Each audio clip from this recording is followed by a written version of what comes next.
नमस्कार, मैं रवीश कुमार। क्या देश में आतंक की स्थिति इतनी बेकाबू हो गई है कि बलात्कार के मामले में 10-10 साल की सजा और हत्या के मामले में आजीवन कारावास की सजा पाए अपराधी को Z+ की सुरक्षा देनी पड़े? वो भी उस समय जब उत्तर प्रदेश के चुनावी भाषणों में प्रधानमंत्री मोदी और गृहमंत्री अमित शाह से लेकर बीजेपी के तमाम नेता आतंक को काबू में करने का दावा कर रहे हों और विरोधी दल पर आतंक को शह देने का आरोप लगा रहे हों। मगर भाजपा सरकार एक ऐसे अपराधी को, हरियाणा की भाजपा सरकार एक ऐसे अपराधी को Z+ सुरक्षा देती है जिस पर आरोप साबित हो चुके हैं बलात्कार के भी और हत्या के भी। 15-20 साल तक जांच और कोर्ट में कई दौर की सुनवाई के बाद राम रहीम को अगस्त 2017 में बलात्कार के मामले में कुल 20 साल की सजा हुई। इन पर 2 साध्वियों के साथ बलात्कार और यौन हिंसा के आरोप थे। इसके कुछ दिनों के बाद डेरा के मैनेजर रंजीत की हत्या की साजिश के आरोप में सजा हुई। फिर 2019 में सिरसा के पत्रकार छत्रपति की हत्या के मामले में सजा हुई। 3 अलग अलग मामलों में हत्या और बलात्कार के दोषी इस व्यक्ति को भाजपा सरकार ने Z+ की सुरक्षा दी है। राम रहीम फरलो पर जेल से बाहर है। इस व्यक्ति से उन साध्वियों को भी खतरा हो सकता है, पत्रकार के परिवार को भी खतरा हो सकता है।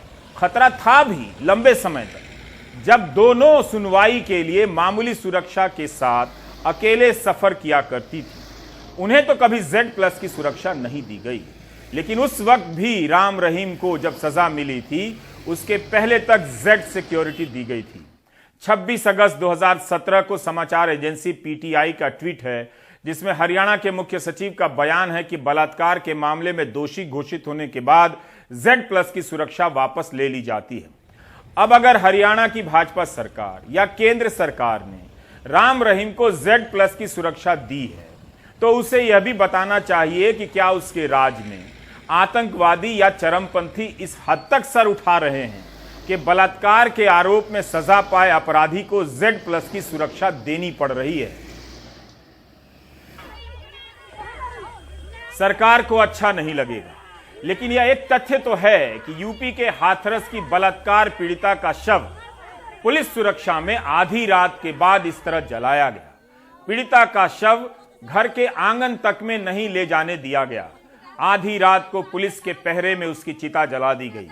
बलात्कार की इस पीड़िता को पुलिस का पहरा इसलिए मिला कि दुनिया के जागने से पहले रात के अंधेरे में उसकी चिता जल जाए। अगर यूपी में कानून व्यवस्था इतनी ही अच्छी थी और है तो आधी रात को शव जलाने की नौबत क्यों आई? कुलदीप सेंगर के मामले में बलात्कार की पीड़िता के साथ क्या क्या हुआ जानने के लिए थोड़ी मेहनत आप भी कीजिए। चिता की यह पुरानी तस्वीर बंद पड़े दिमाग का दरवाजा खटखटा रही है कि जब बलात्कार के 2 मामलों में सजा याफ्ता कैदी Z+ की सुरक्षा में घूमेगा, क्या तब भी कानून व्यवस्था के निष्पक्ष होने का दावा किया जा सकेगा? ठीक यही काम अखिलेश यादव ने किया होता तब बीजेपी के क्या आरोप होते? गोदी मीडिया किस तरह की नौटंकी कर रहा होता इस मामले को लेकर? सपा बसपा के शासन में ये हमारा उत्तर प्रदेश टेरर हॉटस्पॉट के रूप में जाना जाता था। यहां से देश भर में आतंकवादी जाते थे। उत्तर प्रदेश दंगों का एपिक सेंटर माना जाता था और माफियाओं का कॉरिडोर माना जाता था। मित्रों, आज मैं कहने आया हूं 5 साल में न आतंकवाद है, न दंगा है, न माफिया कहीं दिखाई पड़ता है।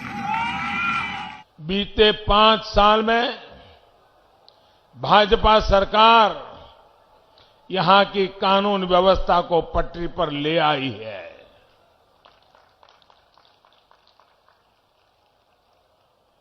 वो जो आपके हक की जमीन पर बैठे थे, वो जो आप पर भय बनाकर बैठे थे, वो जिनके डर से आप घरों से निकलने से बचते थे, जिनकी वजह से हमारी बहन बेटियां परेशान थी, वो सब आज काबू में है। इन बयानों से लगता है कि आतंकवाद देश और यूपी से साफ हो चुका है, लेकिन इसका खतरा इतना गंभीर तो है कि बलात्कार और हत्या के आरोप में सजा पाए व्यक्ति को Z+ की सुरक्षा दी जा रही है। क्यों दी जा रही है? मंगलवार को ही केंद्र सरकार ने बताया कि खालिस्तानी संस्था सिख फॉर जस्टिस का ऐप और वेबसाइट बंद कर दिया गया है।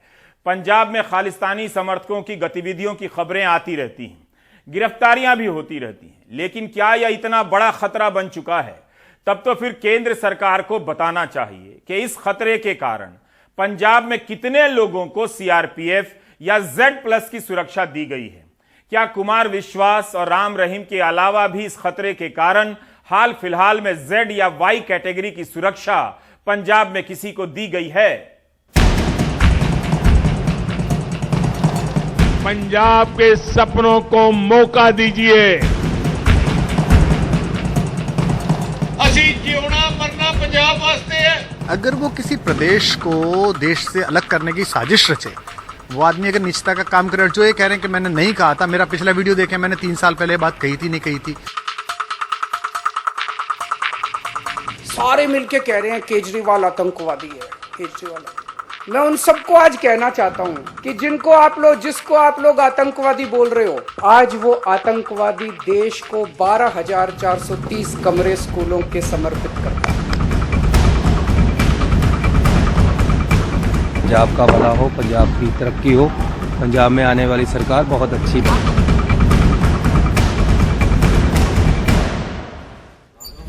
बंगाल चुनाव के समय हिंसा और आतंक के कितने आरोप लगाए जाते रहे। वहां 7 चरणों में चुनाव हुआ, लेकिन यूपी में आतंक और हिंसा को काबू कर लेने का दावा किया जा रहा है। वहां भी 7 चरणों में चुनाव हो रहा है। किसान आंदोलन के समय पंजाब के किसानों पर खालिस्तान समर्थक और आतंकवादी होने के आरोप लगाए गए। इस पृष्ठभूमि में भी जब वहां चुनाव हुआ तो 117 सीटों पर एक ही दिन मतदान हुआ।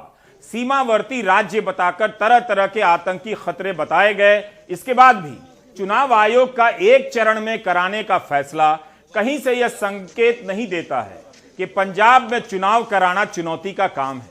सवाल है कि चुनाव बीत जाने के बाद क्या खालिस्तानी समर्थकों का खतरा इतना बड़ा हो गया है कि कुमार विश्वास से लेकर राम रहीम को सुरक्षा देनी पड़ रही है।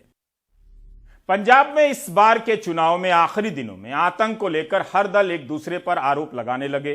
अकाली दल, कांग्रेस, आम आदमी पार्टी और बीजेपी ने आतंक के मुद्दे को उठाया। इनमें से कुछ एक दूसरे पर आरोप लगा रहे थे तो कई सारे दल मिलकर आम आदमी पार्टी पर आरोप लगा रहे थे। जिन नेताओं ने आतंक के मुद्दे को उठाया है, क्या उन्हें भी कोई खतरा है? क्यों नहीं है? क्या उन दलों के नेताओं को भी Z या Y कैटेगरी की सुरक्षा दी जा रही है? दो लोगों की सुरक्षा और खतरों को एक समान नहीं आंका जा सकता, लेकिन यहां कई संदर्भ दो लोगों में समान हैं। कुमार विश्वास ने अरविंद केजरीवाल पर खालिस्तानी समर्थक होने के आरोप लगाए, उन्हें Y कैटेगरी की सुरक्षा मिलती है। मीडिया की खबरों के अनुसार खालिस्तानी समर्थकों से खतरे के कारण उन्हें यह सुरक्षा दी जाने की बात कही गई है। इसी तरह के खतरे के कारण राम रहीम को Z+ की सुरक्षा दी जा रही है।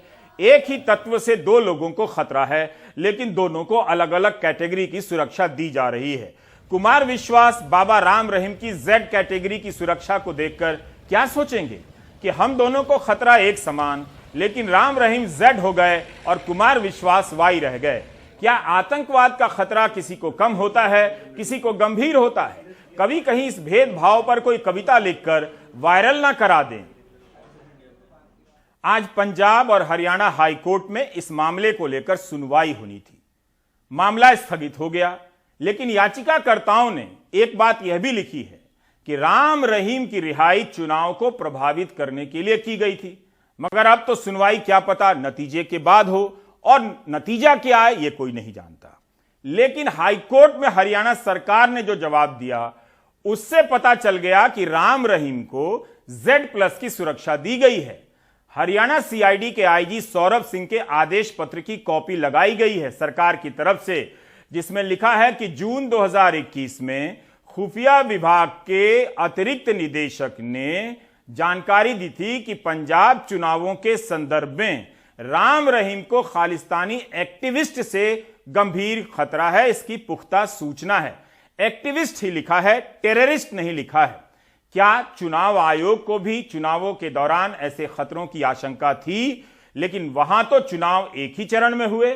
मोहम्मद गजाली की रिपोर्ट देखिए, किस तरह से हरियाणा सरकार ने हाईकोर्ट में वकालत की है कि राम रहीम हार्डकोर कैदी नहीं है, हत्या में सीधे शामिल नहीं रहा। पुलिस ने यह सफाई केवल हत्या के मामले में दी है, बलात्कार के मामले में नहीं।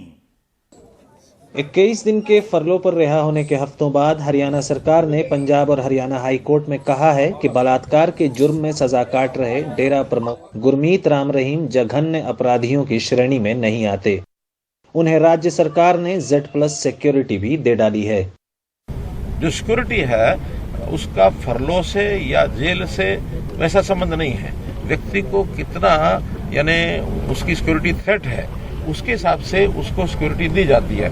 कैदी कैद के अंदर रहे या फरलो पर बाहर आए, उसकी सुरक्षा करना भी सरकार का दायित्व है। पंजाब में चल रहे चुनाव के बीच गुरमीत राम रहीम की फरलो पर रिहाई के सरकारी आदेश को चुनौती देने वाली एक याचिका पर हरियाणा सरकार जवाब दे रही थी। अदालत में सरकार ने कहा गुरमीत जघन्य अपराधी नहीं है और उसने जेल में कोई गलती नहीं की। जिन 2 हत्याओं में उसे दोषी माना गया है उनमें वो हमलावर नहीं है। उसने खुद हत्या को अंजाम नहीं दिया है। उसे इन हत्याओं की साजिश का दोषी पाया गया है। गुरमीत सिरसा के अपने आश्रम में 2 शिष्याओं से बलात्कार के जुर्म में 20 साल की जेल काट रहा है। बीते साल उसे रंजीत सिंह की हत्या के मामले में उम्र कैद हुई थी। 2019 में उसे 16 साल पहले एक पत्रकार की हत्या का भी दोषी पाया गया।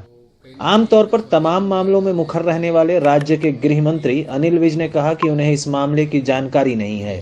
मैं आपको बता रहा हूँ कि ना पैरोल पे देने का मेरे पास कोई मैटर आया है, ना Z+ सिक्योरिटी देने का कोई मैटर आया है। पंजाब और हरियाणा में गुरमीत राम रहीम के भक्तों की तादाद बहुत बड़ी है।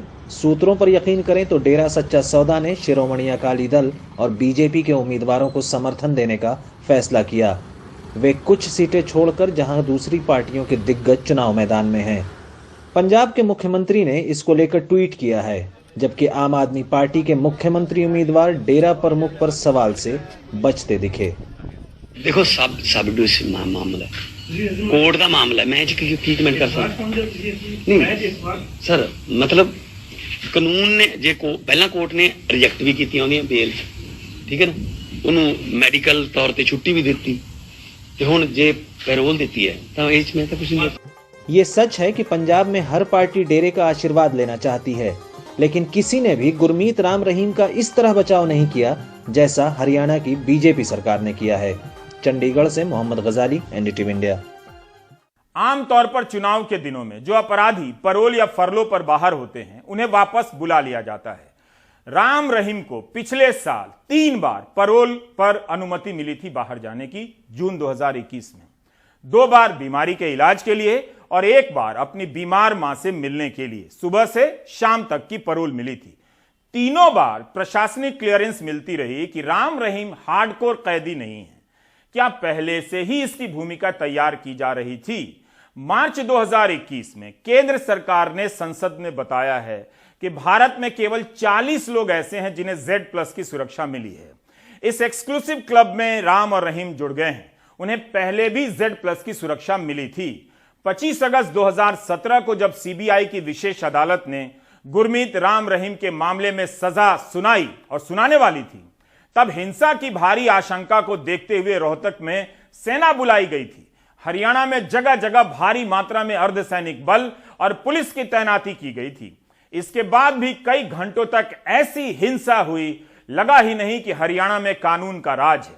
पत्रकारों को पीटा गया, 3 OB वैन जला दिए गए। उस दिन के प्राइम टाइम का एक हिस्सा आपको दिखाना चाहता हूं ताकि याद आ जाए कि राम रहीम का कितना प्रभाव था और अभी भी है, तभी तो Z+ की सुरक्षा मिली है। 25 अगस्त 2017 को जिस तैयारी के साथ राम रहीम को कोर्ट ले जाया जाता है उसका वीडियो देखिए। सजा सुनाने के बाद जो हिंसा हुई, जिसमें करीब 36 लोग मारे गए, उस तबाही का भी वीडियो देखिए। तब आप समझ पाएंगे कि राम रहीम को Z+ देने का क्या मतलब है। ऐसा क्यों है कि कुछ आश्रम जरूरत से ज्यादा राजनीति और बिजनेस में ताकतवर हो गए हैं? अगर हम अब भी नहीं देख पा रहे हैं तो यकीन जानिए हिंसा की इन तस्वीरों में आपको कुछ भी नहीं दिख रहा होगा। धर्म के नाम पर सनक को बढ़ावा देने का प्रोजेक्ट टीवी चैनलों पर 3 साल से लगातार चल रहा है, आज भरभरा कर गिर गया। किसी को समझ नहीं आ रहा कि गुरमीत सिंह राम रहीम के दोषी पाए जाने के बाद अब क्या करें, इन्हें देशद्रोही कहें या नहीं कहें। सजा के पहले तक डेरा सच्चा सौदा के आश्रम में कांग्रेस के नेता भी जाते रहे, बीजेपी के नेता भी जाते रहे, अकाली दल के नेता भी गए। यहां तक कि पंजाब और हरियाणा हाई कोर्ट ने सीबीआई जांच के आदेश दे दिए तो चौटाला सरकार सुप्रीम कोर्ट चली गई कि सीबीआई जांच ना हो। राजनीति में राजनीति होनी चाहिए। धर्म जब भी होगा वो खुद को राज्य, संविधान और सामान्य कानून व्यवस्था से ऊपर समझने का खेल होता है, जिसके शिकार नेता नहीं होते, आप होते हैं। हिंसा की चपेट में आप आते हैं। इसलिए देखिए इन तस्वीरों को। सुबह जब गुरमीत सिंह की सवारी सिरसा से निकली तब लग रहा था कि यह भारत के प्रधानमंत्री से भी किसी ताकतवर व्यक्ति का काफिला है। अलग अलग चैनलों के संवाददाता इस काफिले में 200 से लेकर 400 गाड़ियां बताते रहे। यह तस्वीर भारतीय राज्य व्यवस्था में यकीन रखने वाले लोगों की धज्जियां उड़ाते हुए काफिले की यह तस्वीर सुबह से लेकर दोपहर 2:45 बजे तक चैनलों पर दौड़ती रही। सिरसा से पंचकुला के बीच पूरा रास्ता इस काफिले के लिए खाली करा दिया गया। कभी पता कीजिएगा कि सिरसा से पंचकुला लाने के लिए बलात्कार के आरोपी गुरमीत सिंह राम रहीम के काफिले पर जनता का कितना पैसा खर्च हुआ है। बाबा ने कहा कि कानून में यकीन रखते हैं, अदालत का फैसला स्वीकार करेंगे और समर्थक शांति बनाए रखें, बार बार कहा उन्होंने। जैसे ही सीबीआई जज जगदीप सिंह ने फैसला पढ़ा कि गुरमीत सिंह राम रहीम 2 साध्वियों के साथ बलात्कार के मामले में दोषी पाए जाते हैं, कुछ ही देर में पंचकुला और उसके बाद हरियाणा, ये साहसिक जज की तस्वीर है, कुछ ही देर बाद हरियाणा और पंजाब के कई जिलों में हिंसा भड़क गई। हालात इतने बेकाबू हो गए कि इस बार गुरमीत सिंह राम रहीम को हेलीकॉप्टर से रोहतक जेल ले जाना पड़ा। इतनी खातिरदारी तो डोनाल्ड ट्रंप की भी नहीं होती है। सोमवार को सजा सुनाई जाएगी फाइनली। 3 दिन से टीवी चैनलों पर सुरक्षा बलों की तस्वीरें चल रही हैं। कितनी कंपनियां आ गई, कितने जवान आ गए, यहां फ्लैग मार्च, वहां फलाना ढिमकाना, ये सब चला। लेकिन फैसला आने के बाद हिंसा ऐसे भड़की जैसे ये सारी तस्वीरें किसी और साल की रिकॉर्डिंग हो, वहां कोई इंतजाम ना हो। देखते देखते 2 से 3 घंटे के भीतर 30 लोगों की मौत की खबर आ गई। 200 से अधिक समर्थक और सुरक्षाकर्मी घायल हो गए। सरकारी दफ्तरों पर हमला हुआ। पंजाब और हरियाणा सहित दिल्ली में भी कई जगहों पर हिंसा हुई। आनंद विहार में खड़ी रीवा एक्सप्रेस के 2 कोच में आग लगा दी गई। 350 से अधिक रेलगाड़ियां जो पंजाब और हरियाणा से गुजरती हैं रद्द कर दी गई। पंजाब में भी कई जगहों पर हिंसा हुई। उस दिन की हिंसा ने यह बता दिया कि धर्म और आस्था के नाम पर आने वाली भीड़ में कानून को लेकर कितना सम्मान है और वह किस हद तक छूट ले सकती है। इस हिंसा के बाद कड़ी कार्रवाई के दावे किए गए, लेकिन क्या हुआ? 2100 से अधिक लोग गिरफ्तार हुए थे। AK-47 से लेकर राइफल और पिस्टल बरामद हुआ था, लेकिन अभी तक इस मामले में किसी को सजा नहीं हुई है, ना ही इनसे सरकारी संपत्ति को नुकसान पहुंचाने का हर्जाना वसूला गया है। यह खबर 1 जनवरी 2020 के इंडियन एक्सप्रेस की है। रिपोर्टर का नाम सोफी एहसान है। लिखा है कि 2017 में जो हिंसा हुई उस मामले में 2 साल बीत गए हैं, लेकिन 1 पैसा हर्जाने के तौर पर वसूला नहीं जा सका जिस तरह से यूपी में वसूला गया है। इस रिपोर्ट के अनुसार राम रहीम को सजा सुनाने के बाद 118 करोड़ की संपत्ति का नुकसान हुआ था। इस खबर के 1.5 साल बाद इसी पर 25 अगस्त 2021 को हिंदुस्तान टाइम्स में खबर छपती है। तनवीर धालीवाल की खबर है। इसमें लिखा है कि पंचकुला में जो हिंसा हुई थी उन मामलों में 4 साल बीत जाने के बाद किसी को सजा नहीं हुई है। पंचकुला में इतनी हिंसा हुई थी कि पुलिस को 177 FIR दर्ज करनी पड़ी थी। 2167 लोग गिरफ्तार हुए थे। पुलिस के रिकॉर्ड के अनुसार 29 इमारतों को नुकसान पहुंचाया गया। 74 गाड़ियां क्षतिग्रस्त कर दी गईं। 2 दमकल गाड़ियां जला दी गईं। 3 OB वैन जला दिए गए। पुलिस ने भीड़ से AK-47, 4 राइफल, 5 पिस्टल, 1 माउजर बरामद किए। हमने तो 2021 की खबर का हिस्सा दिखाया है। अब उसके बाद क्या हुआ हरियाणा सरकार ही बता दे कि कितनी वसूली हुई है। 2100 लोगों में से कितनों को सजा मिली है। 2021 में हरियाणा में एक कानून बना यूपी की तर्ज पर कि सरकारी संपत्ति को नुकसान पहुंचाया गया तो उसका हर्जाना पहुंचाने वाले से लिया जाएगा। उस वक्त किसान आंदोलन चल रहा था। अगस्त 2017 की हिंसा में AK-47 तक मिला, फिर भी अभी तक किसी को सजा नहीं हुई। गोदी मीडिया चुप है। 2167 लोग गिरफ्तार हुए थे, लेकिन 5 साल बीत जाने के बाद भी किसी को सजा नहीं हुई। 2020 में उत्तर प्रदेश में नागरिकता कानून के विरोध में प्रदर्शन हो रहे थे। इस दौरान हुई हिंसा को लेकर कई गरीब लोगों को संपत्तियों के नुकसान के बदले लाखों रुपए के हर्जाना वसूली का नोटिस भेज दिया गया। मनोज जी, आप बता रहे हैं कि जब से आपको नोटिस आया करीबन 20 लाख 21 लाख का, आप वो नोटिस अपनी पॉकेट में लेके घूमते हैं। जी जी, एक बार दिखा। कबाड़ी का काम करने वाले माहिनुल चौधरी को 20 लाख का नोटिस भेजा गया। उनकी आर्थिक स्थिति ऐसी नहीं कि खुद को बेगुनाह साबित करने के लिए मुकदमा लड़ सके। ऐसे मामलों के सामने आने पर हाल ही में सुप्रीम कोर्ट ने यूपी सरकार को कड़ी फटकार लगाई कि सुप्रीम कोर्ट ने इसके लिए एक प्रक्रिया तय की है, उसका पालन ही नहीं किया गया है। अगर नोटिस वापस नहीं लिए गए तो कोर्ट इन नोटिसों को रद्द कर देगा। हरियाणा में एक भीड़ आती है, 118 करोड़ का नुकसान करती है, उससे बंदूक और AK-47 बरामद होता है, लेकिन किसी को सजा नहीं होती है, किसी से अभी तक वसूली नहीं होती है। लेटेस्ट जानकारी सरकार ही दे सकती है। 7 फरवरी को जब गुरमीत राम रहीम को 21 दिनों के लिए फरलो पर रिहा किया गया, तब पंजाब में चुनाव चरम पर पहुंच चुका था। विपक्ष ने आरोप लगाया कि चुनाव के कारण रिहाई हुई है, लेकिन तब तक उसे भी नहीं मालूम था कि Z+ की सुरक्षा दी गई है। लेकिन हरियाणा के मुख्यमंत्री और उप मुख्यमंत्री दोनों ने चुनावी राजनीति से जोड़ने के आरोपों का खंडन किया था। कहा था यह संयोग भर है। डेरा के समर्थक पंजाब और हरियाणा में बड़ी संख्या में हैं। इनका राजनीतिक महत्व भी है और प्रभाव भी। कई तरह की खबरें छपी कि डेरा ने बीजेपी और अकाली दल को समर्थन दिया है, कांग्रेस के बागी उम्मीदवार को भी दिया है। कई दल के नेता डेरा और डेराओं के चक्कर लगाते रहे वोट के लिए। गुरमीत राम रहीम के मामले की जांच करना, मुकदमे की सुनवाई करना और फैसले तक इसे पहुंचा देना कोई मामूली बात नहीं थी। मामूली बात होती तो रोहतक में सेना के कई कॉलम की तैनाती नहीं होती और हेलीकॉप्टर से राम रहीम को जेल नहीं ले जाना पड़ता। प्राइम टाइम का यह पुराना अंश देखिए तो पता चलेगा कि इस केस को अंजाम तक पहुंचाने वाले कौन लोग थे। इसके पहले की बात आनी जानी हो जाए, मैं उन 2 साध्वियों के बारे में आप दर्शकों को कुछ बताना चाहता हूं, जिन्होंने 15-16 साल तक गवाही दी, तमाम दबावों के बीच लड़ा। आज की हिंसा के स्तर से आपको समझ जाना चाहिए कि उन 2 लड़कियों पर क्या गुजरी होगी। ये तस्वीर रामचंद्र छत्रपति की है, जिन्होंने दैनिक पूरा सच में उस गुमनाम पत्र को छापा जिसमें 2 साध्वियों के साथ बलात्कार और यौन हिंसा की बात लिखी थी। यह गुमनाम पत्र उस वक्त प्रधानमंत्री अटल बिहारी वाजपेयी के पास पहुंचा और हरियाणा पंजाब कोर्ट के चीफ जस्टिस के पास, जो बाद में उन्होंने सिरसा के सेशन कोर्ट को लिखा कि आप जाकर जांच कीजिए। सेशन कोर्ट ने रिपोर्ट भेजा कि इनके डर से कोई नहीं बोलता। छापने के कुछ ही समय भीतर छत्रपति जी पर हमला हुआ और उनकी मौत हो गई। 2 साध्वियों के भाई रंजीत की भी हत्या कर दी गई। एक पत्रकार ने सच के लिए जान दे दी। क्या आप किसी भी इन नेताओं को जानते हैं जो वोट लेने के लिए डेरा में जाते हैं, उससे पहले छत्रपति की लड़ाई में साथ देने के लिए गए हों?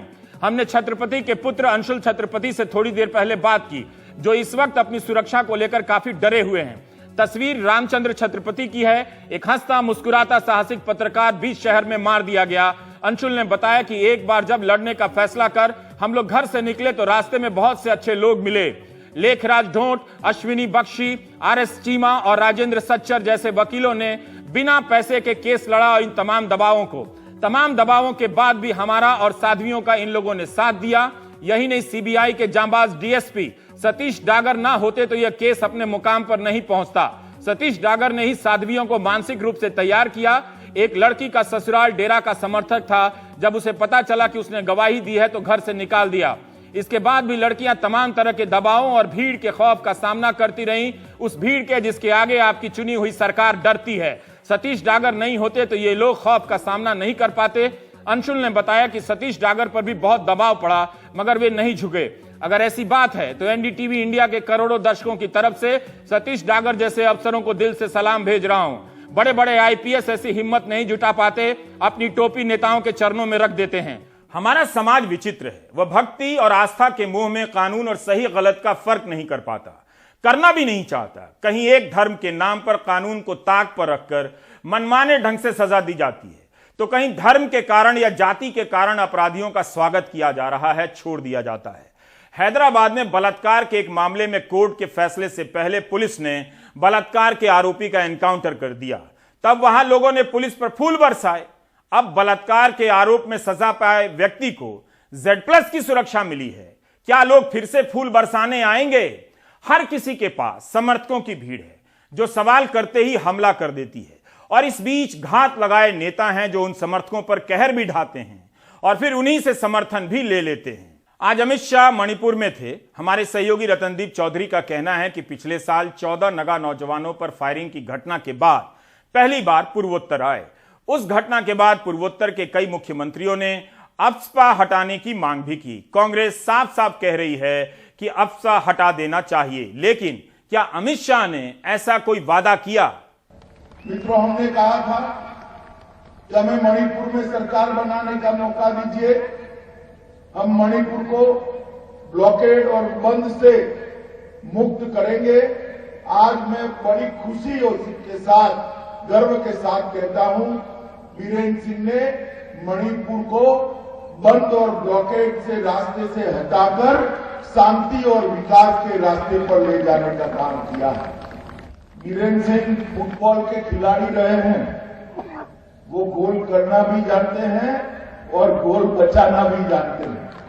बीरेन्द्र सिंह जी ने भ्रष्टाचार बंद और हिंसा के गोल जो मणिपुर विरोधी लोग करते थे उसको रोकने का काम किया है, और इसके साथ साथ कनेक्टिविटी, विकास और शांति का गोल दागने का भी काम किया है। अमित शाह बता रहे हैं कि बीजेपी किस तरह से मणिपुर में शांति लेकर आई। वो चुराचुनपुर में एक चुनावी रैली को संबोधित कर रहे थे, जहां 3 महीने पहले आतंकवादियों के घात लगाकर किए गए हमले में एक कर्नल, उनकी पत्नी, बेटे और 4 जवानों की मौत हो गई थी। दिसंबर में नागालैंड फायरिंग मामले में 14 नागा नौजवानों की मौत के बाद अमित शाह का ये पहला नॉर्थ ईस्ट दौरा है। बीजेपी के अलावा बाकी सभी दल अफस्पा पर फिर से विचार करने की मांग कर रहे हैं। पिछले कई दशकों से अफस्पा मणिपुर के लोगों के जीवन का एक दर्दनाक हिस्सा बन के रह चुका है, मगर पिछले कई सालों से मणिपुर में उग्रवाद और फर्जी मुठभेड़ों के मामले घटते दिख रहे हैं, और ये एक अच्छी बात है। मगर चुनाव के मौसम में राजनीतिक बातें हो रही है अफस्पा को लेके, और कुछ राजनीतिक पार्टी चुप्पी साधे बैठे भी हैं। मगर ये उन परिवारों के लिए कोई नई बात नहीं है जो कि मणिपुर में अफस्पा के विरुद्ध न्याय को लेके जंग लड़ रही है। 46 साल की नीना निनगोम्बम 2 बच्चों की मां है। वो मणिपुर के उन सैकड़ों महिलाओं में से एक है जिनको अफस्पा की वजह से अकेला होना पड़ा है। उनको वो दिन याद है जब उनके पति लापता हो गए। उनके पति माइकल जब घर लौट रहे थे तब पुलिस कमांडोज ने उनको उठा लिया। इसके बाद इम्फाल में एक फर्जी इनकाउंटर में उनको मार दिया गया। 2014 में हाईकोर्ट ने 5 लाख के मुआवजे का आदेश दिया, जो उनको 2016 में जाकर मिला, लेकिन जो लोग इसके लिए जिम्मेदार थे उनको कोई सजा अभी तक नहीं मिली है। I don't think I'm getting justice at all. So justice to me would be मुझे इंसाफ उस वक्त मिलेगा जब ये सब करने वालों को मौत की सजा मिलेगी। मुझे नहीं लगता है कि अफस्पा जाएगा। राजनीतिक दल वोट बटोरने के लिए इसे अपनी चुनाव घोषणा पत्र में शामिल कर रहे हैं। Simply using the AFSPA in their manifestos to get votes. AFSPA के खिलाफ 16 बरसों तक अनशन करने वाली इरोम शर्मिला ने इसकी वापसी की मांग को लेकर 2017 का चुनाव लड़ा, लेकिन हार गईं। 2018 में सुप्रीम कोर्ट ने अपने ऐतिहासिक फैसले में 20 बरसों के दौरान मणिपुर में हुई 1500 मुठभेड़ों की जांच का आदेश दिया। सीबीआई ने 39 मामलों की जांच की, 20 मामलों में चार्जशीट दाखिल की, लेकिन आगे की कार्रवाई में अफस्पा आड़े आ गया। सीबीआई के सबूतों के बाद भी केंद्र ने उन मामलों में आगे की कार्रवाई के लिए मंजूरी देने से मना कर दिया जहां सुरक्षा बल बेकसूरों को मारने की घटनाओं में शरीक थे।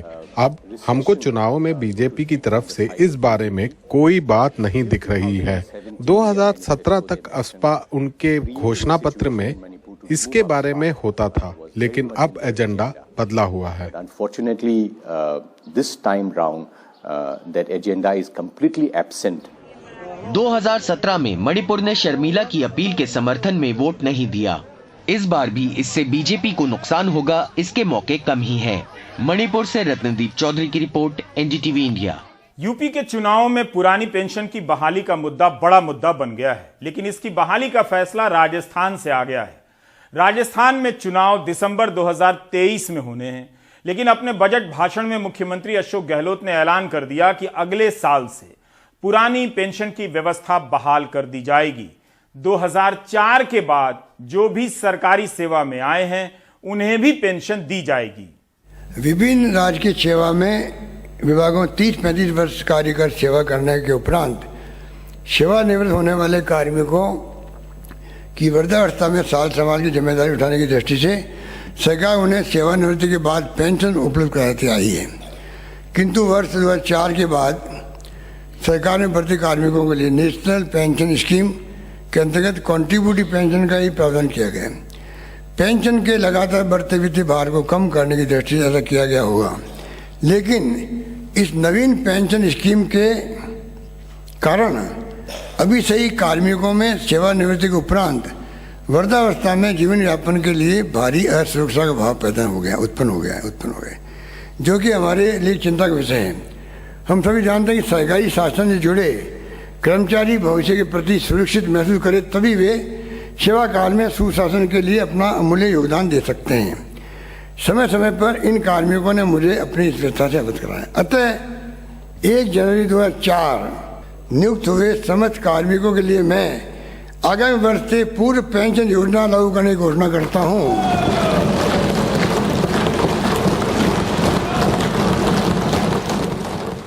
राजस्थान सरकार के इस फैसले के बाद पुरानी पेंशन की बहाली के संघर्ष को देश भर में उम्मीद मिल गई है कि केंद्र से लेकर राज्यों में बहाली हो जाएगी। यूपी में कांग्रेस ने बीच का रास्ता निकालने की बात कही है।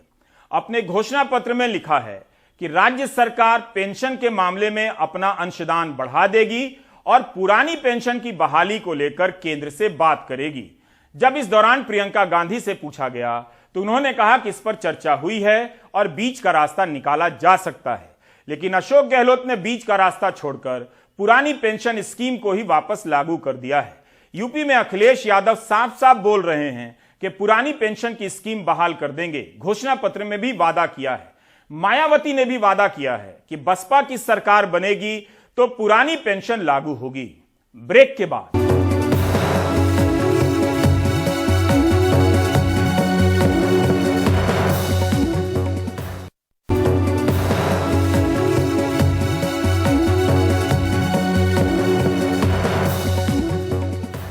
यूपी में आज चौथे चरण का मतदान पूरा हो गया। आज भी कई लोग वोटर लिस्ट में अपना नाम खोजते रहे और वोट नहीं दे सके। यूपी के चौथे चरण में लखीमपुर में मतदान हुआ। अक्टूबर में यहीं किसानों को गाड़ी से रौंद दिया गया था। लखीमपुर हिंसा के आरोपी आशीष मिश्रा के पिता और केंद्र में मंत्री अजय मिश्रा टेनी कड़ी सुरक्षा में वोट डालने पहुंचे। ऐसा कम ही देखा गया है कि कोई नेता वोट डालने के लिए पोलिंग बूथ के अंदर इतनी फोर्स लेकर आए।